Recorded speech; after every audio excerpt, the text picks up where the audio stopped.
Hello, everybody, and welcome back to Very Biased Opinions. It's Ian Thomas with you as always, and we're here with a very exciting second leg of the Champions League semi-finals. We're not going to waste any more time. We're going to jump in to Tuesday's game. It is Manchester City versus Paris Saint-Germain.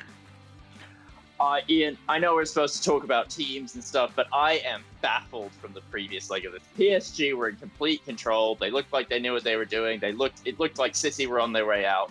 And both City goals were what I can only describe as relatively garbage. PSG just completely let the tie get away from them. City are now have gotten away from home 2-1 victory. They're in complete control.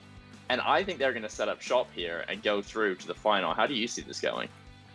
Yeah, they don't need to push the game here. They can rely on the fact that PSG are the ones that need to come out and force the pace, and they can rely on the fact that they can pick them off on the counter-attack. But I agree with you, and I think most people would have seen that. I think PSG put so much energy and effort into the first half of this game to try and almost blow City away.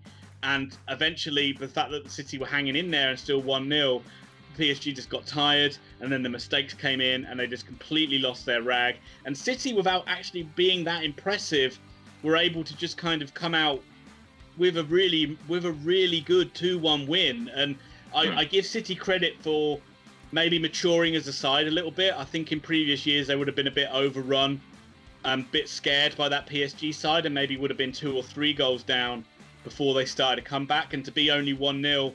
They kept in the game when they weren't playing great, and they found a way to win. But PSG shot themselves in the foot. Idrissa Gueye, terrible challenge on Aguero, on Gundogan. Awful. Deserved to be a red card. First goal's a little bit unlucky. It's one of those ones that's into an area, and Navas, it's unlucky. I mean, it is. You're always going to look at it and think someone should do better, but it does happen from time to time. But the second goal, the wall, is something you'd see in a pub game. That is atrocious.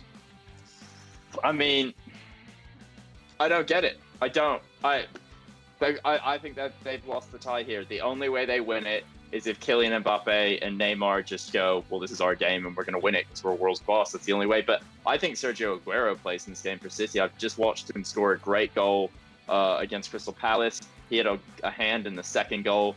He genuinely looked back to his best all of a sudden. And I can't look past City now. I don't think he will. I think he'll still play with the false 9 because it's done so well for them. And Aguero's the option from the bench if they need it. And I see this one. I see City just getting through here. I'm actually going to say my score. I think City will win this game 2-1. I got so annoyed with how the petulance of PSG, the way they're just like desperately chasing the referee around the pitch, trying to get a City man sent off and screaming for everything. I just hated seeing that. So, look, PSG are still dangerous. They're still really dangerous, and they can have. They've got the players and they've got the quality to hurt City. And City have just got to avoid a stupid little 20-minute spell that they've had in the past where they could concede 2 or 3 goals. And we know PSG are more than capable of doing that. So City have got to be patient, but I do see City winning it by 2-1. Yeah, I see this game being 3-2 to City. I think this game's going to be absolutely nuts. Both sides, like PSG are going to attack. I think they'll score first, and I think City will have to kind of change their game plan. But both these sides have been chokers in Europe historically, like over and over again. So at least one of them will make the final. But Ian, this leads us into the second tie, which is poised on a knife edge. Chelsea host Real Madrid. Out of all the 4 games that were played across Europe, Champions League and Europa League, this was the only game that felt like a normal semi-final, where it was cagey at times. Both sides had their moments, but ultimately both sides seemed quite happy with a draw to take it into the second leg. We thought Chelsea would start with Giroud, but he didn't. He started with Pulisic, and boy, was that the right decision to make. The pace of Werner and Pulisic playing off each other with Mount in behind really caused Real Madrid problems. And a great goal. Really, really well taken goal by Pulisic. No, it was a great goal. Rounded the goalkeeper, basically. Rounded a couple defenders. Pounded it in. When he's on, he is Captain America. He's an actually really special player to watch. And Chelsea, outside of the goal they conceded to Real Madrid, which I mean, what a goal from Benzema. This guy, this last couple years, has just put Madrid on his back and been like, yeah, I can carry you. I mean, for the last decade, I've let everyone else do the carrying, but hey, I'm here. And it was a brilliant goal by him to equalize, but Pulisic, when he's on, man, is absolutely unplayable. I think Chelsea are going to go through. I do too. I mean, I know people are going to look at this and say, oh, you're just back in the English sides, but I fancy Chelsea in this one. In fact, you know what? Let's be different. I'll go with Real Madrid, just to shits and giggles. But I'm just going to touch on Benzema again. I just want to get your thought. I mean, like, how is he? I know we talk about Giroud being like one of the most underrated players, but Benzema's got to be up there as well, hasn't he? I mean, does he get the credit he deserves? No, absolutely not. And everything that happened with the French national side and the blackmail and everything that happened has really tainted his career, because we never get to see him for France. But for Real Madrid, he's been the starting striker for a decade. He's played, Ronaldo's been around him, all these world-class players, Kroos and Modric, but it's always been Benzema as the foil. Him and Giroud are very similar. Like the glue. He is the glue. He is the glue. Yeah, 71 or 72 goals now in the Champions League for Benzema. It's an incredible career he's had. A couple of quick fire questions I'm going to throw at you here, just so you can wax lyrical a little bit about the first one. Mason Mount, man. I mean, he's gone from like a good young player to like a guy that's going to change every single game he's in. What a key player he is now for Chelsea. He looked completely unplayable. When he was playing at CDM earlier in the season, we saw him constantly finding pockets of space to receive the ball and start attacks. We've seen him do it at the international level for England. Him and Grealish link up really well, because Grealish has to play forward. You play Mount slightly further back, and he just pings passes around. But he's playing at Cam now for Thomas Tuchel, and he's been absolutely sensational. He finds space constantly. He's quite good with the ball at his feet. He glides around. He looks like a special player. He already looks like the best player on the pitch for Chelsea. He's like 21 years old. I just love watching him play. He's so good.